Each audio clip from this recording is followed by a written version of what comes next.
الحمد لله وكفى والصلاة والسلام على سيد الرسل وخاتم الأنبياء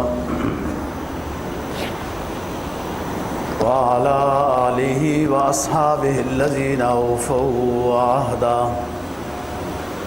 الذين هم خلاصة العرب الأربع وخير الخلائق بعد الأنبياء. أما بعد فأعوذ بالله من الشيطان الرجيم. بسم الله الرحمن الرحيم. قل إن صلاتي ونسكي ومحياي ومماتي لله رب العالمين لا شريك له وبذلك أمرت وأنا أول المسلمين. قال النبي صلى الله عليه وسلم البقرة عن 7 والجزور عن 7. صدق الله العظيم وصدق رسوله النبي الأمي الكريم ونحن على ذلك لمن الشاهدين والشاكرين والحمد لله رب العالمین. 8واں پارہ سورہ انعام کی ایک آیت کریمہ اور جناب نبی پاک صلی اللہ علیہ وسلم کا ایک فرمان تلاوت کیا ہے جس کو امام مسلم نے روایت کیا ہے. فرمایا قل ان صلاتی و نسکی و محیای، اے نبی فرما دیجئے کہ میری عبادت نام کی جتنی چیزیں ہیں، نماز ہو، ان صلاتی، نسکی قربانی ہو، و محیای و مماتی، زندہ رہنا، مر جانا، دنیا سے چلے جانا، سب اللہ ہی کے لیے ہے، اور میں شرک کرنے والا نہیں، جو اللہ نے حکم دیا اس کی اتباع کرتا ہوں اور مسلمان ہوں. وَبِذَلِكَ أُمِرْتُ وَأَنَا أَوَّلُ الْمُسْلِمِينَ. عبادت نام کی جتنی چیز ہے، خواہ جانی ہو، مالی ہو، قولی ہو، فعلی ہو، جو بھی چیز عبادت کے ساتھ معروف ہے وہ صرف اور صرف اللہ کے نام کے لیے ہے. فرض ہے تو وہ تو ظاہر ہے اپنی طرف سے ہے. نفلی عبادت کر رہے ہیں تو آخر میں آپ دعا کر سکتے ہیں اللہ میری اس قربانی کو یا ان نفلوں کو یا اس صدقے کو قبول فرما اور اس کا ثواب فلاں فلاں کو سب کو پہنچا دے. یہی مسنون طریقہ ہے اظہار ثواب کا. جو فرض ہے، نماز ہو، روزہ، حج، زکوٰۃ، قربانی، فطرانہ، وہ تو اپنی طرف سے ہے. دعا اس میں بھی یہی ہے کہ اللہ قبول فرما. بھلے حج فرض کر رہا ہو، دعا یہی ہے کہ اللہ تعالیٰ انی ارید الحج فیسرہ لی وتقبلہ منی.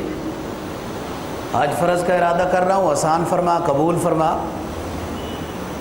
نفلی عبادات بھی ہیں تو اللہ ہی کے لیے، لیکن آخر میں یہ شخص دعا کر سکتا ہے کہ اللہ تعالیٰ اس نفلی نماز، عبادت، صدقہ، خیرات، قربانی، جو بھی چیز ہے قبول فرما اور اس کا ثواب میرے جو رشتہ دار فوت ہو چکے یا اسلاف جو اسلام کی خدمت گار صحابہ، انبیاء علیہ السلام کی ارواح عالیہ کو پہنچا. جناب نبی پاک صلی اللہ علیہ وسلم کا جو فرمان تلاوت کیا ہے، آپ نے فرمایا گائے اور اونٹ زیادہ سے زیادہ 7 آدمیوں کی طرف سے قربانی ہو سکتی ہے. البقرۃ عن 7 والجزور عن 7، اور مسلم شریف کی حدیث ہے. گائے ہو، بیل ہو، جب 2 سال اس کی عمر پوری ہو، تیسرے میں داخل ہو چکا ہو، اسی میں بھینس بھی داخل ہے، خواہ نر ہو یا مادہ. 7 زیادہ سے زیادہ 7 آدمیوں کی طرف سے قربانی ہو سکتی ہے گائے اور بیل، بھینس میں. اور اونٹ جب 5 سال اس کی عمر پوری ہو، 6 سال میں داخل ہو چکا ہو، اونٹ کی قربانی بھی صحیح ہے، وہ بھی 7 کی طرف سے ہی ہے، زیادہ سے زیادہ 7 آدمیوں کی طرف سے۔ ایک بیل 50,000 کا آ رہا ہے، تب بھی زیادہ سے زیادہ 7 آدمیوں کی طرف سے ہی ہو سکتا ہے۔ اور اگر ایک بیل جیسے آپ لوگ سن رہے ہیں 1.5 کروڑ کا آ رہا ہے، تب بھی اس کی قربانی زیادہ سے زیادہ 7 آدمیوں کی طرف سے ہی ہو سکتی ہے۔ بھلے اونٹ 2 لاکھ کا آ رہا ہے، قربانی زیادہ سے زیادہ 7 آدمیوں کی طرف سے ہو سکتی ہے۔ ہاں، کوئی بندہ ایک اونٹ کرنا چاہتا ہے، کوئی بندہ مکمل بیل صرف اپنی طرف سے کرنا چاہتا ہے، 2 بندے مل کر کرتے ہیں، 4 مل کر کرتے ہیں، اس میں جفت یا طاق کی بھی کوئی شرط نہیں، کر سکتے ہیں۔ 7 سے زیادہ نہیں ہونے چاہیے، 7 یا اس سے کم میں کوئی بات نہیں، اچھی بات ہے۔ ایک بندہ کئی جانور بھی قربان کر سکتا ہے، تو ایک بندہ ایک جانور گائے بھی کر سکتا ہے، جیسے بکرا ایک کی طرف سے ہے، لیکن بڑے جانوروں میں یہ گنجائش ہے کہ آپ زیادہ سے زیادہ 7 کر سکتے ہیں، 7 سے زیادہ نہیں، بھلے وہ جانور سستا ہے، مہنگا ہے، اونٹ ہو یا گائے ہو۔ شریعت نے جن امور میں حد بندیاں کر دی ہیں، قیامت تک لوگ کوشش کرتے رہیں نا، شریعت کی ان حد بندیوں کو کوئی توڑ نہیں سکتا۔ اب مثلاً آپ نے ہمیشہ یہ مسئلہ سنا ہے کہ 2 کلو گندم ایک بندے کی طرف سے فطرانہ ہے، یا 1 سا کھجور ایک بندے کی طرف سے فطرانہ ہے۔ اب اگر گندم سستی ہو جائے تو کوئی مفتی صاحبان یا اور حکومت کے لوگ مل کر یہ کر لیں کہ جناب گندم بڑی سستی ہو گئی ہے، آپ فطرانہ 2 کلو کے بجائے 10 کلو فی بندے کی طرف سے فطرانہ ہوگا۔ ایسا کوئی نہیں کر سکتا۔ جو حد بندیاں شریعت کی طرف سے طے ہو گئی ہیں اور صاف ستھری ہیں، وہ اسی طرح رہیں گی، کوئی ان میں تغیر تبدل کمی اور پیشی، خواہ چیز سستی ہو گئی ہو مہنگی ہو گئی ہو، اس میں کوئی اپنی طرف سے ان حدود کو توڑ نہیں سکتا۔ شریعت نے صاف ستھرا بیان کر دیا ہے کہ بکرا مکمل 1 سال کا ہونا چاہیے، 1 دن بھی کم نہ ہو بکرے کا 1 سال میں سے۔ بھلے 6 مہینے والا بکرا کو دوسری تیسری نسلیں آج کل آ رہی ہیں، وہ سال والے بکرے سے بڑا معلوم ہو رہا ہے، 7-8 مہینوں والا بکرا سال والے بکرے سے بڑا معلوم ہو رہا ہے، تب بھی اس بڑے بکرے کی قربانی جائز نہیں ہے۔ اس بے شک چھوٹے قد والا بکرا ہے لیکن عمر اس کی پوری ہے، دوندا ہے، اور دوندا جانور بکروں میں سے تبھی ہوتا ہے جب سال کا پورا ہو، جانوروں میں سے تب ہوتا ہے گائے بھینس میں جب 2 سال کا پورا ہو، اونٹ دوندا تب ہوتا ہے جب 5 سال پورے ہوں، چھٹے میں داخل ہو تب دودھ کے دانت گراتا ہے۔ یہ ایک ظاہری علامت ہے۔ اب منڈیوں میں تو ہر طرح کے لوگ آ رہے ہیں اور ہر کوئی کہتا ہے عمر پوری ہے، عمر پوری ہے، تو شریعت نے علامت بیان کر دی ہے، اور بعض فقہا نے باقاعدہ ہر چیز پر تحقیق کی ہے۔ جیسے اس زمانے کے فقہا بازاروں میں جا کر بیٹھ جاتے تھے، لوگ جو کاروبار کرتے ان کی صورتیں سمجھتے سنتے تھے، پھر اس کے مطابق مسئلے شریعت کی روشنی میں بیان کرتے تھے۔ اسی طریقے سے جانور رکھ کر یہ دیکھا ہے کہ واقعتاً سال کے بعد بکرا دانت گراتا ہے دودھ والے۔ اس حد تک تحقیق ہوئی کہ چند دن بھی اگر سال میں سے باقی ہوں تو بکرا دانت نہیں گراتا۔ سال پورا ہونے کے بعد چند دن، کوئی 10 دن نکالتا ہے، کوئی 15 دن نکالتا ہے، اس کے بعد دودھ والے دانت نکلتے ہیں اور دوسرے شروع ہوتے ہیں۔ تو شریعت نے علامات بیان کر دی ہیں کہ بکرا 1 سال کا ہونا ضروری ہے، کوئی عیب نہ ہو اس میں، دوندا ہونا چاہیے۔ اب ادھر دمبے میں شریعت نے حد بیان کر دی، 6 مہینے کا مکمل ہونا چاہیے، 7-8 مہینے کا ہے، سال والوں کے برابر نظر آتا ہے، یہ بھی 7 الفاظ ہیں حدیث کے، سال والوں کے برابر نظر آتا ہے، اتنا تکڑا صحت مند ہے، قربانی جائز ہے دمبے کی صرف۔ اب کوئی بندہ بکرے کے بارے میں یہ سوچے جی دمبا بکرا ایک ہی ہوتا ہے، نہیں، جس میں بیان ہو گئی بات وہ اسی میں رہے گی، بکرے میں بیان نہیں ہوئی ادھر نہیں جا سکتی۔ اب 6 مہینے کا 5 مہینے کا دمبا اگر بہت ہی بڑا ہو، اور کیسی کیسی نسلیں ہیں، اب بے شک سال کے برابر نظر آ رہا ہے، 5 مہینے کا دمبا قربانی جائز نہیں ہے، کیونکہ 6 مہینے سے زائد ہونا چاہیے، اس میں حد بیان ہو گئی، کوئی اپنی طرف سے نہیں کر سکتا۔ اور گائے، بیل، بھینس نر و مادہ دوندے ہونے چاہیے، اور یہ دوندے تیسرے سال میں جب شروع ہوتے ہیں عمر ان کی تب دوندے ہوتے ہیں۔ گائے حاملہ نہیں ہونی چاہیے، لیکن اگر غلطی سے حمل والی نکل آئی قربانی ہو جائے گی، لیکن اس حمل کو بھی ذبح کرنا ہوگا۔ اگر وہ حمل زندہ ہے تو کھانا جائز ہے، اور اگر نہیں تو وہ ویسے ہی پھینک دینا چاہیے۔ یہی بکری کی بات ہے، کوشش تو پہلے یہی ہو کہ وہ حاملہ نہ ہو، لیکن اگر غلطی سے لوگوں نے کہا نہیں حاملہ، یا بعض دفعہ پتہ بھی نہیں چلتا اور قربانی ہو گئی، قربانی ہو جائے گی۔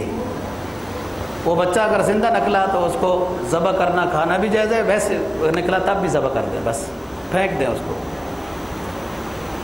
اونٹ میں بیان فرما دیا 5 سال پورے ہونے چاہیے، اور اس میں عیب نہ ہو۔ 6 سال میں جب داخل ہوتا ہے اونٹ تب جا کے وہ دودھ والے دانت گراتا ہے، بس یہ علامت ہے۔ اور وہ رزق کیوں لینا چاہیے؟ کہ سارے لوگ یہی کہتے ہیں عمر پوری ہے گھر کی ہے جی، عمر پوری ہے گھر کی۔ امانت دیانت کدھر ہے؟ امانت دیانت سچائی تو آسمانوں کے اوپر چلی گئی، اللہ ماشاء اللہ۔ شریعت نے جو علامت بیان کی اس کے اوپر پورا ہونا دیکھنا چاہیے، کوئی یہ جانور تو نہیں ہوتا۔ آپ یقین کرو گاؤں دیہاتوں کے اندر سے یہ کاروباری لوگ سال سے کم عمر والے بکرے چند مہینے پہلے خرید لیتے ہیں۔ وہ بیچنے والے بتا رہے ہوتے ہیں کہ یہ ان کی عمر بڑی عید تک سال پوری نہیں ہے، وہ خرید رہے ہوتے ہیں، ظاہر ہے وہ منڈیوں میں آ کے پھر یوں ہی اس طرح کرتے ہیں۔ تو جو علامت شریعت نے بیان کی اس کے اوپر جو 7 جانور ہیں، 7 حصوں والے جو جانور ہیں، جتنے شریک ساتھی ہیں سب اللہ کی رضا ہو، گوشت مقصد نہ ہو۔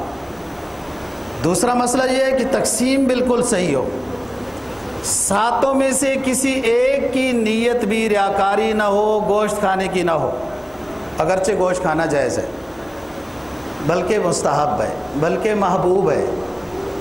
فرمایا کہ جب عید الاضحیٰ کا دن ہوتا تھا تو حکم یہ ہے کہ کچھ نہ کھاؤ، عید الاضحیٰ کے دن کچھ نہ کھاؤ، اگر صبر کر سکتے ہو، مستحب یہ ہے، مسنون یہ ہے، کچھ نہ کھاؤ۔ عید کی نماز پڑھا کے قربانی کر کے اپنی قربانی کا گوشت کھانے تک کچھ نہ کھاؤ، ثواب ہوگا۔ اس کو روزہ نہیں کہنا چاہیے، یہ رکنا اچھا ہے، لیکن اگر کوئی نہیں رک سکتا کوئی بات نہیں، کچھ کھا لے۔ جناب نبی پاک صلی اللہ علیہ وسلم کا عمل مبارک حدیث میں نقل کیا گیا کہ آپ عید الفطر میں عید کی نماز سے پہلے چند کھجوریں تناول فرمایا کرتے تھے، اور آپ اس میں طاق عدد کا خیال فرماتے تھے، اور کوشش کی جائے اپنے تمام امور میں طاق عدد کا خیال رکھا جائے، کوشش کی جائے۔ عید الفطر میں عید کی نماز سے پہلے چند کھجوریں آپ تناول فرماتے تھے، اور عید الاضحیٰ میں کچھ نہیں تناول فرماتے تھے۔ عید کی نماز کے بعد پھر اپنی قربانی میں سے گوشت کھاتے۔ اس میں ایک تو یہ کہ اس شریعت کو قربانی کا گوشت کھانا حلال طیب قرار دیا گیا تاکہ لوگوں کو گوشت کھانے کی رغبت ہو۔ جب بھوک لگتی ہے، روٹی میٹھی لگتی ہے، کھانا اچھا لگتا ہے اور فائدہ بھی تبھی ہوتا ہے۔ ویسے ہی دبی جاؤ بھوک ہے ہی نہیں، دبی جاؤ تو وہ نقصان ہی ہوتا ہے۔ تاکہ رغبت ہو جائے کھانے میں۔ ایک تو پہلی شریعتوں کی مخالفت ہے، ان کے لیے کھانا جائز نہیں تھا، آپ کے لیے کھانا محبوب ہے، اور جب بھوک لگی ہوگی تو اور زیادہ اچھا لگے گا۔ اس میں ثواب ہے، اس کو روزہ نہیں کہنا چاہیے۔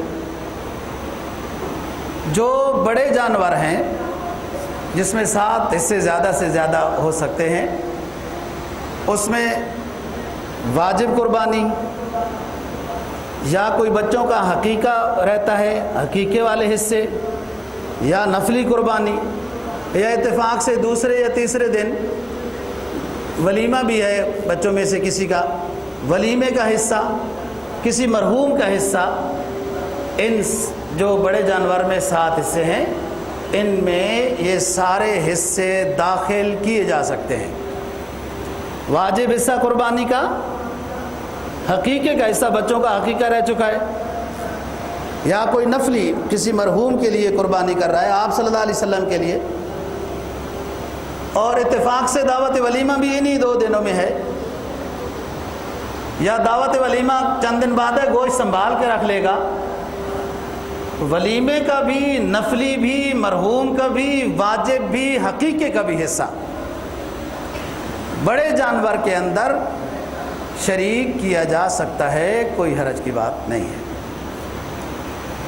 بس اللہ کی رضا کی خاطر ہو۔ اور اپنے جانور جب خرید لیے جائے تو حفاظت بھی کی جائے، کھلایا پلایا جائے۔ حضرات صحابہ کرام رضی اللہ تعالیٰ عنہ نقل کرتے ہیں اپنے ساتھیوں کے احوال کہ ہم اپنی قربانی کے ساتھ خوب محبت کرتے تھے، کھلاتے پلاتے تھے، فربہ کر لیتے تھے، نہلاتے دھلاتے تھے، صاف ستھرا رکھتے تھے کہ اس نے قربان ہونا ہے، اللہ کے راستے میں اس نے قربان ہونا ہے اور اچھی چیز قربان ہونی چاہیے۔ تو چند دن پہلے لے لیتے تھے، کھلاتے پلاتے تھے، اس کے ساتھ خواہ مخواہ محبت ہو جاتی ہے اور پھر ذبح کرنے میں ثواب زیادہ ہے۔ لیکن چوری سے بھی بچنا ہے جناب۔ اب تو منڈیوں سے اٹھا کے بکرے لوگ لے کے چلے جا رہے ہیں، لوگوں نے گھروں کے باہر باندھے ہوئے ہیں، موٹر سائیکل پہ لوگ آتے ہیں، ایک وہ سٹارٹ رکھتا ہے موٹر سائیکل، دوسرا جلدی سے اٹھا کے موٹر سائیکل پر بکرا لے کے چلے۔ اگر کسی مالدار شخص کی قربانی چوری ہو گئی، گم ہو گئی، مر گئی، اللہ نہ کرے ایسا بچائے، تو مالدار بندہ یہ نہ سمجھے کہ قربانی تو ہم نے لے لی تھی، اب اللہ کی مرضی نہیں تھی تو اب نہیں، دوبارہ خریدنی ہے، دوبارہ کرنی ہے۔ یہ تو حکومت کا کام ہے نا جی، چوریاں نہیں ہونی چاہیے۔ تو ادھر ادھر کی نہ بات کر، یہ بتا مجھے کہ قافلہ کیوں لٹا۔ تو ادھر ادھر کی نہ بات کر، بتا مجھے کہ قافلہ کیوں لٹا، مجھے رہزنوں سے گلا نہیں، تیری رہبری کا سوال ہے۔ تو حکمران ہے، ہمارے حکمرانوں کی تاریخ تو یہ ہے اسلاف کی کہ اگر ہماری حکومت میں کوئی جانور، کوئی کتا دجلہ کے کنارے پر بھی پیاسا مر گیا تو عمر سے سوال ہوگا۔ یہ ہے، تو چوری تو نہیں ہونی چاہیے، حکومت کا کام ہے اس پر پوری نگرانی، اور سب سے پہلا کام حکومت کا ذریعہ معاش ہے، دوسرا کام نظام امن ہے، تیسرا کام امر بالمعروف نہی عن المنکر ہے، چوتھا کام اقام الصلاۃ، پانچواں کام ایتاء الزکاۃ ہے۔ مدینہ طیبہ میں آپ صلی اللہ علیہ وسلم جب تشریف لائے، مدینہ والوں کی درخواست پر، پھر اللہ کی طرف سے بھی امر یہی ہوا کہ آپ کو 2 علاقوں کے طرف اختیار دیا گیا تھا، آپ نے مدینہ کو منتخب کیا۔ سب سے پہلا کام سرکار دو جہاں صلی اللہ علیہ وسلم نے مدینہ طیبہ میں آ کے جو کیا ہے وہ نظام معاش قائم کیا ہے۔ نظام معاش، کوئی صحابی ایسا نہیں تھا کہ جو ہجرت کر کے آیا ہے بے سر و سامان ہے اور اس کے لیے رہنے اور کھانے کا انتظام آپ نے نہ کیا ہو۔ بے شک ان کے وہاں بڑے بڑے پہاڑ کے مالک کے تھے، بنگلے بھی تھے، اور یوں تھا میں للفقراء الذین اخرجوا من دیارہم واوذوا فی سبیل، للفقراء المہاجرین الذین اخرجوا، فقیر ہو گئے جو مکہ سے نکل کے ادھر آئے۔ بے شک مکہ میں بہت کچھ ان کا تھا، مالدار تھے، لیکن مدینہ میں آئے، آپ نے ان کو بے سر و سامان نہیں چھوڑا۔ سب سے پہلے مدینہ کی ریاست کی بات بتا رہا ہوں نا، مدینہ کی ریاست، سب سے پہلے آپ نے جو کام کیا وہ ذریعہ معاش ہے۔ تمام ساتھیوں کا انتظام مقرر کیا ہے. پھر اس کے بعد مسجد نبی بنی وغیرہ وغیرہ. یہ بات چوری نہیں ہونی چاہیے، یہ حکومت کے کام ہیں. لڑائیاں جھگڑے قتل و قتال یہ بات نہ ہو. لیکن اب آپ کیا کریں؟ اب تو جناب جدھر جاؤ دکانوں پہ چیز خریدنے جاؤ تو جناب اپنی چابی کا، اپنے موبائل، اپنی فلانی چیز کا حفاظت خود کریں. مسجدوں میں آؤ تو اپنی جوتوں کا خیال حفاظت خود کرو. فلانی جگہ جاؤ اپنے نظام. یہ کام حکومت کا ہے. کوئی چور نہیں ہونا چاہیے. جب اسلامی قانون نافذ ہوگا تو پھر چور ڈرے گا نا کہ سزا ہوتی ہے اس میں تو، اور اس میں ایک ہفتے کے اندر فیصلہ سنا دینا ہوتا ہے. کئی سال نہیں لگتے اس نظام میں. پھر اکا دکا ہی واقعہ ہوا ہے، اکا دکا ہی. تو بات بتا رہا ہوں کہ قربانی اللہ کی رضا کی خاطر ہو، سنبھالا جائے اسے. مالدار کی قربانی گم ہو گئی، چوری ہو گئی، فوت ہو گئی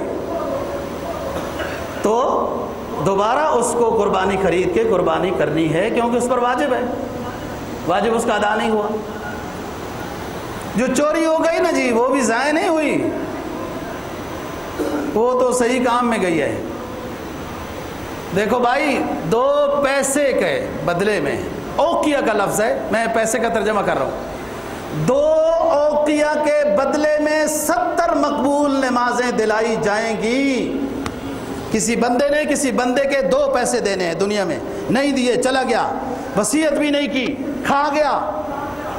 اور آج کل تو دوسرے کا پیسہ کھانا اور پھر ہضم کر جانا، اس کو کمال دانشوری، اعلیٰ تعلیم یافتہ سمجھا جاتا ہے. بڑا ہوشیار ہے، بڑا تیز ہے. تو وہ جو چوری ہو گئی نا قربانی ضائع نہیں ہے. کوئی بھی مال چوری ہو گیا یا دھوکہ ہو گیا پریشانی نہیں ہے، ادھر بہت نیکیاں ضرورت ہوگی. 2 اوقیہ کے بدلے میں 70 مقبول نمازیں دلائی جائیں گی. 70 مقبول نمازیں. لیکن قربانی معاف نہیں ہوئی، یہ اصول ہے. کوئی شخص حج پہ گیا نا جی، حج فرض تھا اس کا، حج کرنے سے پہلے فوت ہو گیا. حدیث میں آتا ہے ہاکذا یحشر یوم القیامت ملبیا، یہ شخص میدان حشر میں لبیک اللہم لبیک کا تلبیہ پڑھتا ہوا انہی چادروں سے اٹھے گا. یہ تو الگ فضیلت ہے، لیکن ورثہ کے لیے حکم ہے کہ اس بندے کی طرف سے یہ دوبارہ حج بدل کرائیں. وہ اصول اپنا ہے، وہ اصول اپنا ہے. چوری کسی نے کی آخرت میں اس کا دلایا جائے گا. وہاں بہت عدل کا نظام ہے. اور مالدار پر قربانی دوسری واجب ہے، وہ خریدے. اگر غریب نے قربانی جس پر واجب نہیں تھی خریدی، جس پر چیز واجب نہیں تھی، ادا کرے، ادا ہو جائے گی، ثواب ہوگا. حج فرض نہیں تھا، کیا، ثواب ہوگا.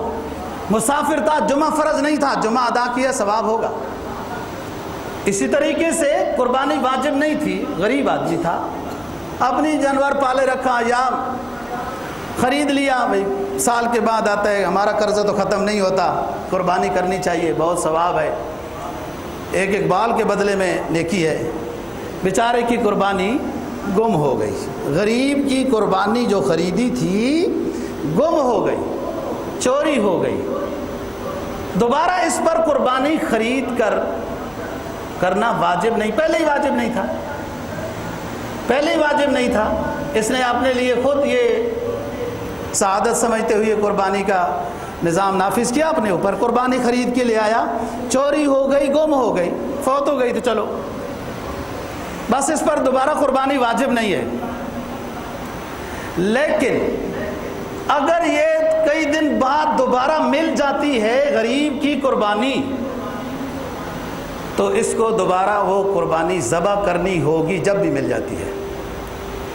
مالدار کی جو گم ہو گئی تھی اس نے اس کی جگہ پہ دوسری کر لی ہے، وہ پھر وہ جو گم شدہ مل گئی تو وہ دوبارہ کرنے کی ضرورت نہیں. غریب کی ذمہ واجب نہیں تھی، اس نے خود اپنے ذمہ لازم کر لی تھی. وہ گم ہو گئی، معاف، دوبارہ مل گئی تو وہ چونکہ اس نے خود لازم کر لی تھی، جب ملی ہے جب اس کو قربانی کرنی ہے. دوستو، جو بھی شریعت کا حکم ہے 2 ہی حالتیں ہیں، اس کو ماننا تو ہے.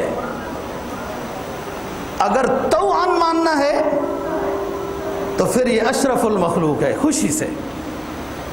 پھر یہ اشرف مخلوق ہے. باہا بہم الملائکہ، اللہ تعالیٰ اپنے ایسے بندوں پر جو اللہ کا حکم خوشی سے مان رہے ہیں، اللہ تعالیٰ فرشتوں کے سامنے ایسے بندوں کے بارے میں فخر فرماتے ہیں کہ دیکھو میرے بندے کس طریقے سے میرا حکم مان رہے ہیں، خوشی سے مان رہے ہیں. توان میں ثواب زیادہ ہے، کرہن میں بھی فرض ذمے سے ساقط ہو جاتا ہے، ثواب اتنا نہیں ہوتا. مجبوراً ماننا ہے. نظام صلاۃ نافذ ہو گیا، حکومت نے اسلامی نظام نافذ کر دیا، نظام صلاۃ. اب سارے دکانیں بند کر کے، دفتر بند کر کے مسجد میں آتے ہیں. کوئی تو توان آتا ہے، بہت اچھا ہوا الحمدللہ، اللہ کا صحیح معنی میں حکم ادا کریں گے، کوئی پیچھے پریشانی بھی نہیں ہے. اور کوئی ایسا ہے کہ بہت دل ٹوٹا ہوا، کیا ضرورت ہے جی، جبر تو ہے ہی نہیں اسلام میں. اس طرح کے بڑے بڑے مفتی آپ کو ملیں گے، جبر تو ہے ہی نہیں جی، جناب لازمی نظام نماز پڑھ تو رہا ہے، فرض ذمہ سے ساقط ہو جائے گا لیکن ثمرات نہیں ملیں گے. اللہ کا حکم طوعاً، خوشی سے. اور ایک اصولی بات یاد رکھے دوستو، قرآن مجید نے فرمایا وَأَنفِقُوا مِمَّا جَعَلَكُمْ مُسْتَخْلَفِينَ فِيهِ، کہ جس مال کے تم آج مالک ہو اس کو خوشی کے ساتھ اللہ کے راستے میں خرچ کرو. آج تم جس اپنے ذاتی مال کے مالک ہو اس کو خوشی سے اللہ کے راستے میں خرچ نہیں کرتے ہو، جب مر جاؤ گے تو تمہارے وارث یہ مال تمہارے پیچھے خرچ کریں گے. دیکھو نا، آج تو سب کچھ اپنا ہے، اپنے پاس ہے.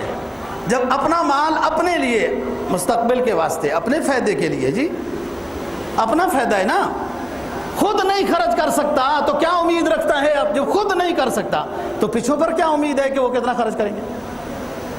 فرمایا ایھا الذین آمنوا انفقوا مما رزقناکم من قبل ان یاتی یوم لا بیع فیہ ولا خلہ ولا شفاعۃ. اے ایمان والو، یا ایھا الذین آمنوا انفقوا مما رزقناکم، جو ہم نے تمہیں دیا اس میں سے اللہ کے راستے میں خرچ کرو. من تبیزی ہے مما، ہم نے جو دیا اس میں سے، ہم نے جو دیا وہ سارا نہیں. وہ صدیق اکبر کوئی ہوتا ہے. ہم نے جو دیا وہ سارا نہیں، ہمارے راستے میں خرچ کرو. ہم نے جو دیا اس میں سے کچھ اللہ کے راستے میں خرچ کرو. من تبیزیہ ہے، عربی گرامر جانتے ہوتے نا تو بڑا مزہ آتا آپ کو. یا ایھا الذین آمنوا انفقوا مما رزقناکم من قبل ان یاتی یوم لا بیع فیہ ولا خلۃ ولا شفاعۃ. اے ایمان والو، جو ہم نے تمہیں دیا اس میں سے خرچ کرو. اس دن کے آنے سے پہلے جس دن میدان حشر میں کاروبار نہیں ہوگا، مال و دولت بھی نہیں ہوگا، گہرے یار بھی چھوڑ جائیں گے، دوست بھی. لا بیع فیہ ولا خلہ، خلہ کہتے ہیں عربی زبان میں بنین کو، جو سب سے زیادہ جسم کے قریب ہوتی ہے. سب سے گہرے ساتھی پارٹی والے دنیا میں بھی چھوڑ جاتے ہیں دوستو. ذرا مشکل وقت ہے کنارہ کشی کر جاتے ہیں، اور وہ تو بڑا مشکل وقت ہوگا. اس دن کے آنے سے پہلے خرچ کرو جس میں بیع و شراء نہیں ہوگی، مال و دولت نہیں ہوگا تمہارے پاس، نہ دوست کام آئیں گے بلکہ کنارہ کشی کریں گے، نہ کوئی اللہ کے اذن کے بغیر سفارش کرے گا. اس دن کے آنے سے پہلے اللہ کے راستے میں خرچ کرو. دوستوں پر کیا گلا، قرآن تو کہتا ہے رفیق حیات بھی بھاگ جائے گی. اپنی رفیق حیات بھی میدان حشر میں بھاگ جائے گی، اجنبی بن جائے گی. وہ لخت جگر جن کے لیے فیسیں ادا کی، بہت کچھ آپ نے دکھ درد اپنی اولاد کی تعلیم و تربیت پر خرچ کیے، وہ بھی بھاگ جائیں گے. یوم یفر المرء من اخیہ و امہ و ابی و صاحبتی و بنی۔ دوستو اس دن کو بھی ذرا سوچا کرو، یہ سوچنا ضروری ہے۔ اس سوچ کے بغیر کشتی کنارے پہ نہیں لگ سکے گی، اس دن کے سوچ کے بغیر نیا کامیاب نہیں ہوگی۔ فرمایا یوم یفر المرء من اخیہ و امہ و ابیہ و صاحبتہ و بنیہ، سب قریبی رشتے روٹھ جائیں گے، ساتھ چھوڑ جائیں گے، اجنبی بن جائیں گے، بھائی بھی، والدین بھی، اولاد بھی، بیوی بھی۔ پھر کیا کرو گے؟ اس دن کے آنے سے پہلے پہلے اللہ کے راستے میں جو واجبات ہیں کم از کم ان کو تو ادا کرو۔ دوستو یہ خود جب انسان اپنی حیات میں نہیں کر سک رہا، پیسے ہوتے ہیں تو مرنے کے بعد کون دے گا؟ قرآن کہتا ہے المال والبنون زینۃ الحیات الدنیا والباقیات الصالحات خیر عند ربک ثوابا وخیر املا۔ المال والبنون زینۃ الحیات الدنیا والباقیات الصالحات، یہ مال و دولت، یہ اولاد، یہ زہری چودراہٹ، یہ زہری عہدے جو عارضی ہیں، دنیا بھی ریٹائر کر دیتی ہے 60 سال میں، اس لیے کر دیتی ہے کہ سمجھ جا ایک دن مکمل ریٹائر ہونے والا ہے۔ دنیا کے تمام مال و متاع، عہدے، عزتیں سب ختم ہونے والی ہیں، چند دن کی زیب و زینت ہے، باقی کیا رہنے والا ہے؟ الباقیات الصالحات خیر، الباقیات الصالحات خیر عند ربک ثوابا وخیر املا۔ جو نیکی تم نے اگلے جہان کے لیے بھیجی ہے اس سے امید لگانا بھی اچھی چیز ہے اور بہترین چیز تم نے بھیجی ہے۔ ویسے دنیا امیدیں لگا کے بیٹھی ہے نا، یہ کرنا ہے یہ کرنا ہے، یہ امید فضول ہے دنیا کے لحاظ سے۔ جو کچھ نیکی کی آخرت کے لیے بھیج دی اور اس پر امید بھی ہے، یہی تو اللہ کا فضل ہے۔ مال تو اچھی چیز ہے، اصول کے مطابق ہو، فرض اصول کے مطابق ہو۔ قرآن مجید نے مال کو لفظ خیر اور لفظ فضل سے معنون کیا ہے۔ سورہ جمعہ اذا قضیت الصلاۃ یوم الجمعہ فسعوا الی ذکر اللہ وذروا البیع، اذا قضیت الصلاۃ اذا نودی للصلاۃ من یوم الجمعہ فسعوا الی ذکر اللہ وذروا البیع ذلکم خیر لکم فانتشروا فی الارض وابتغوا من فضل اللہ واذا قضیت الصلاۃ فانتشروا فی الارض وابتغوا من فضل اللہ۔ اللہ کا حق ادا ہو گیا، جمعہ ادا کر لیا ہے، اب اللہ کا فضل تلاش کرو۔ رزق حلال کو اللہ نے فضل سے معنون کیا ہے۔ سورہ عادیات وَإِنَّهُ لِحُبِّ الْخَيْرِ لَشَدِيدٌ، انسان خیر کے ساتھ بہت محبت کرتا ہے، مراد مال ہے، حد سے تجاوز نہ ہو۔ علامہ رومی کی بات ہو کہ کشتی کے اندر پانی چلا جائے تو ہلاک ہے، کشتی کے نیچے پانی ہو تو ٹھیک ہے، نجات ہے۔ آب در کشتی ہلاک کشتی است، آب در کشتی، پانی اندر کشتی کے چلا گیا، ہلاک کشتی است۔ دنیا کی محبت ادھر آ گئی، نماز بھول گئی، روزے بھول گئے، اللہ کا حکم بھول گیا، عدل و انصاف بھول گیا، عزیز و اقارب رشتہ دار سب کچھ بھول گئے۔ یہ تو ایسی مال و دولت ہے نا جی، بھائی بہن رشتہ دار بھولے ہوئے ہیں، دوست یاد ہیں جی، ایسی دنیا میں دوست یاد ہیں، ان کی تقریبات میں جانا بھی یاد ہے، دعا سلام بھی یاد ہے، والدین بھولے ہوئے ہیں، اپنے بہن بھائی رشتہ دار بھولے ہوئے ہیں جی، یہ عذاب ہو گیا۔ حالانکہ ادھر ڈبل ثواب ہے، رشتہ داروں کے ساتھ صلہ رحمی اور یہ چیز دوہرا ثواب ہے عام کے مقابلے۔ دوست کو زیادہ ترجیح دیجیے، یہ قیامت کی علامتیں ہیں کہ لوگ بیوی کی مانیں گے والدہ کو چھوڑ دیں گے نا، دوستوں کو مانیں گے اپنے عزیز و اقارب کو چھوڑ دیں گے۔ دوست دوست ہے، اس کا اپنا حق اپنا مقام ہے، لیکن عزیز و اقارب کے ساتھ صلہ رحمی میدان حشر میں جو چیزیں ہیں اللہ کے ساتھ مجادلہ کریں گی، مباحثہ کریں گی، یعنی اپنی بات منوانے کی کوشش کریں گی۔ اور ان چیزوں کو پتہ ہے کہ اس ذات کے سامنے جب اصرار کیا جائے تو رحم آ جاتا ہے، بار بار جب دعا کی جائے، اصرار کی جائے تو اس کی بھی رحمت مچل جاتی ہے۔ وہ صلہ رحمی ہے، ایک میدان حشر میں اللہ سے مجادلہ کرے گی کہ یار اب اس بندے کی اور نیکی اتنی نہیں، لیکن صلہ رحمی کی نیکی اتنی ہے، اور آپ کا وعدہ ہے کہ آپ صلہ رحمی والے کو جنت عطا کریں گے۔ اس طرح روزہ ہے، اس طرح قرآن مجید کی تلاوت ہے، اور چیزیں ہیں۔ تو بات یہ ہے دوستو، دنیا کی محبت انسان کو نیکی سے، اسلام کی اطاعت سے دور کرتی ہے، اور دنیا ضرورت کے لحاظ سے پاس ہے، وہ دور نہیں کرتی۔ امام غزالی نے اس کو بڑے اچھے انداز میں بیان کیا ہے کہ وہ دنیا جو اللہ اور رسول، حقوق اللہ، حقوق العباد کی ادائیگی میں جو دنیا رکاوٹ بنتی ہے وہ وبال ہے۔ جو دنیا حقوق اللہ، حقوق العباد کی ادائیگی میں رکاوٹ نہیں بنتی وہ خیر ہے، وہ اللہ کا فضل ہے، وہ محبوب ہے۔ اور پہلی والی دنیا جس نے حقوق اللہ اور حقوق العباد میں رکاوٹ بن گئی تو وہ مذموم ہے۔ وہ کیا دنیا ہے، وہ کیا دنیا ہے مسلمان کے پاس کہ بوڑھی ماں بھی دوپٹے کے بغیر شادی ہال کے باہر کھڑی ہوتی ہے کہ بیٹے کی شادی ہے، اور بڑے اچھے اچھے کثیر تعداد میں ہجڑے لانے اور ناچنے، اور سارے بنہانا بے پردہ جناب تقریبات ہو رہی ہیں مسلمان کی۔ یہ دنیا ہے جو اسلام کے حکم کی ادائیگی میں رکاوٹ ہے، یہ وبال ہے، مذموم ہے۔ اور جو اسلام کی اتباع میں رکاوٹ نہیں بنتی وہ محمود ہے، وہ عثمان غنی ہے، وہ اللہ کو پسند ہے۔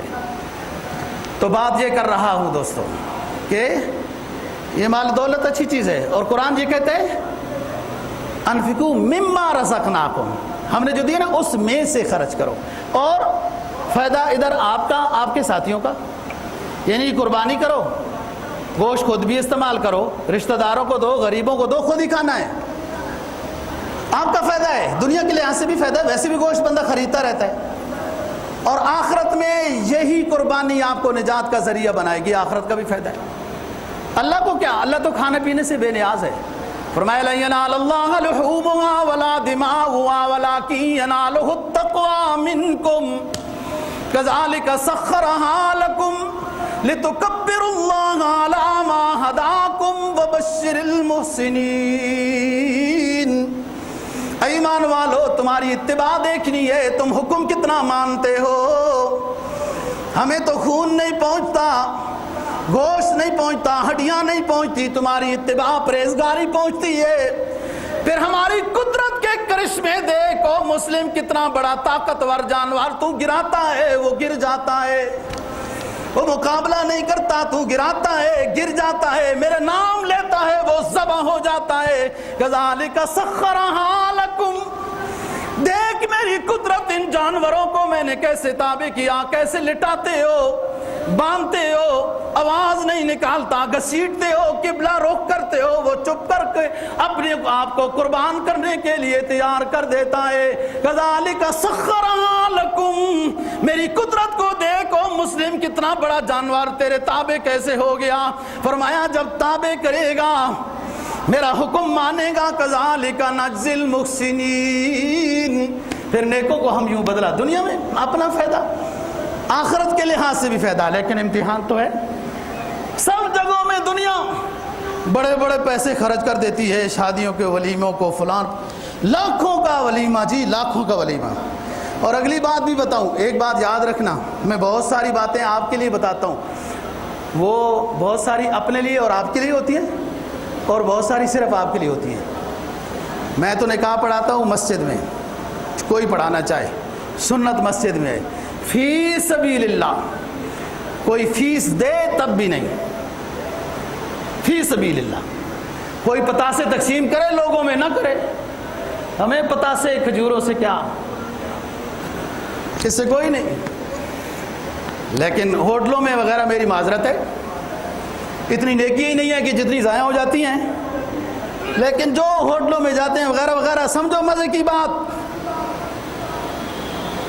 نکاح مولوی صاحب چلے گئے، وہ اپنی شرائط کے مطابق فلاں فلاں لاکھوں روپیہ مسلم دعوت ولیمہ اور ہوٹلوں کے کرائے کے اوپر خرچ کرتا ہے، اور مولوی صاحب کی خدمت کے لیے ہوتا ہے جو توفیق ہے جی دے دو، 500 بھی بہت ہے، جو توفیق ہو دے دو، مولوی کا نمبر آئے تو جو توفیق ہے وہی دے دو، 500 بھی بہت زیادہ ہے، بڑی برکت آئے گی، نکاح میں بڑی برکت آئے گی۔ اور درویشوں کو خوش کرنے سے فائدہ ہوتا ہے، نیک لوگوں پہ جو پیسہ خرچ ہوتا ہے یہی تو اصل ہے جو کام آئے گا۔ میں پہلے بات کر رہا ہوں، میں تو نکاح پڑھانے ہوٹل میں جاتا نہیں ہوں، میں اپنے لیے ضرورت کی بات نہیں کر رہا ہوں۔ اگلی بات سنو، حضرت عائشہ صدیقہ رضی اللہ تعالیٰ عنہ راوی ہے خود، ہمارے پاس ہدیے میں آیا ایک بکرا چھوٹا سا۔ امی عائشہ فرماتی ہیں کوئی کام والی بچیاں بھی آ جاتی تھیں، انصاری خواتین بھی آ جاتی تھیں، بکرا بنا لیا، آپ صلی اللہ علیہ وسلم کو دستی بکرے کی پسند تھی، سجی، تو باقی جو آتے گئے ان کو چند چند بوٹیاں دیتی گئی امی عائشہ، تقسیم ہو گیا گوشت، ایک دستی رکھ لی کہ سرکار کو یہ پسند ہے، اپنے بڑے کے لیے کوئی پسندیدہ چیز جو اس کو پسند ہے رکھ لینا، مسنون عمل ہے۔ آگے جی آپ تشریف لائے، آپ نے فرمایا ایسا کوئی کھانے پینے کی چیز ہے؟ امی نے عرض کیا اللہ کے رسول ایک بکرا ہدیہ آیا تھا، سارا ختم ہو گیا ہے، صرف ایک دستی باقی ہے جو جناب کو زیادہ پسند ہے اس لیے رکھی گئی ہے، صرف ایک دستی ایک سجی باقی ہے، باقی سارا ختم ہو گیا ہے۔ سمجھنے کی بات ہے۔ آپ نے فرمایا ایسا جو تو سمجھتی ہے ختم ہو گیا وہی اصل باقی ہے، اسی کا تو صلہ ملنا ہے، جو اصل جو اپنے لیے جس کو تو باقی سمجھ رہی یہ باقی نہیں ہے، جو اللہ کے راستے پہ دیا جاتا ہے وہ باقی ہے، اس کا اجر ملتا ہے آخرت میں اور اپنے ساتھیوں کا بھلا بھی ہے۔ تو بات یہ ہے المال والبنون زینت الحیات الدنیا والباقیات الصالحات، نیکی اپنے ہاتھ سے دی جائے، یہ مال و دولت ہے۔ میں یہی کہہ رہا ہوں نا، لاکھوں روپیہ لوگ مباح چیز لا یعنی اسراف میں خرچ کیا جاتا ہے، اللہ کے نام پہ جب سوال کیا جائے کہ جناب اس طرح کام ہے، لاکھوں روپے رنگ پر خرچ ہو گیا، فلان ہو گیا، یا راستے میں کوئی کھڑا ہو اور نظر بھی آ رہا ہے مستحق ہے، تو دنیا ڈھونڈ ڈھونڈ کے 10 روپے نکالتی ہے، ڈھونڈ ڈھونڈ کے۔ اللہ کے راستے کا سوال ہو تو ڈھونڈ ڈھونڈ کے نکالا جاتا ہے، اور جب اپنے اللہ تللوں میں خرچ کیا جائے، اسراف میں تو سوچا ہی نہیں جاتا۔ اور یہ ہمیں ہمارے جیسے بندوں کے لیے تو اسلام آباد میں چیز خریدنا ہی مشکل ہے، ہم نے تو لازمی کہنا ہے رعایت کرو، اور یہاں تو بابو رعایت کا رواج ہی نہیں ہے، یہاں تو نواب چیز خریدتے ہیں، جتنا پیسہ مانگا جائے اتنا دیا جاتا ہے، بلکہ چھوڑ بھی دیا جاتا ہے کہ یہ آپ ہی رکھ لو، 3000 کی چیز ہے 5000 کا نوٹ تو ہم کیسے خریدیں گے؟ یہاں تو اس طرح اڑایا جائے، اور جب آخرت کے لیے دینا ہے تو پھر مسلم بڑا فرمایا لا تجعل یدک مغلولۃ الی عنقک۔ قرآن دستک دے رہا ہے، ہمارے سوئے ہوئے ضمیروں کو جگا رہا ہے۔ لا تجعل یدک مغلولۃ الی عنقک ولا تبسطها کل البسط فتقعد ملوما محسورا۔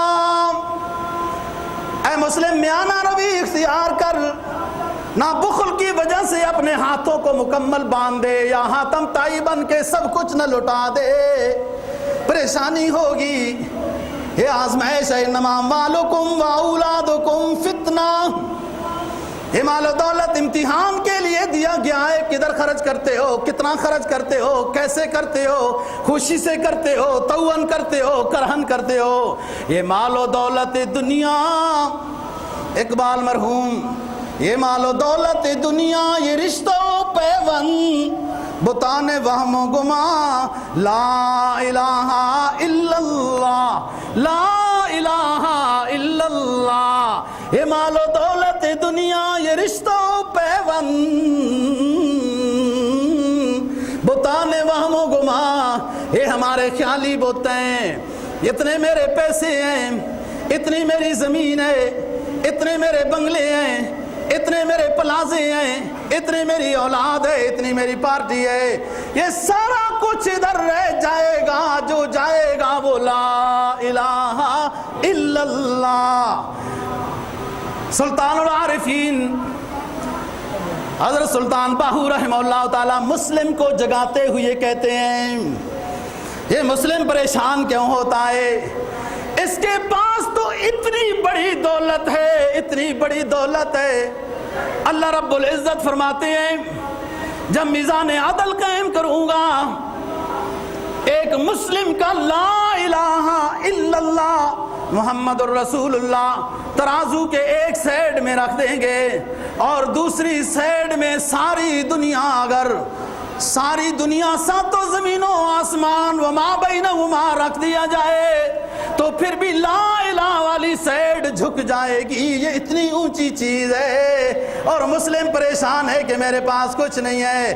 فرمایا جو تیغلا، سلطان باہو فرماتے ہیں رحمہ اللہ تعالیٰ، جو تیغلا بدستاری بیا تنہا غمداری، جو تیغلا بدستاری بیا تنہا غمداری، مجو از غیر حق یاری، مجو از غیر حق یاری لا فتح الا ہو۔ اے مسلم، جو تو لا الہ الا اللہ کا سرمایہ اپنے پاس رکھتا ہے تو پھر تو فکر مند کیوں ہے؟ یہ تو اتنی اونچی دولت تو اپنے پاس رکھتا ہے۔ اللہ کے کلیم نے اللہ رب العزت سے عرض کیا اے میرے رب مجھے کوئی ذکر و اذکار عطا کیجئے۔ اللہ نے فرمایا میرے کلیم لا الہ الا اللہ کا ورد کیجئے۔ حضرت موسیٰ علیہ السلام نے عرض کیا میرے رب یہ تو ساری کائنات کرتی ہے، میں بھی کرتا ہوں، کوئی مخصوص ذکر اعلیٰ عطا کر جو میں کروں اور کوئی نہ کرتا ہو۔ اللہ نے فرمایا اے کلیم میرے پاس لا الہ الا اللہ سے زیادہ قیمتی اور کوئی ذکر نہیں ہے۔ جو تیغلا بدستاری بیا تنہا غمداری، مجو از غیر حق یاری۔ اے مسلم، اس اللہ اور اس کے حبیب کے علاوہ کسی کے ذات یاری نہ لگا، لا فتح الا ہو۔ اللہ دین کی سمجھ اور عمل کی توفیق نصیب فرمائے۔ وآخر دعوانا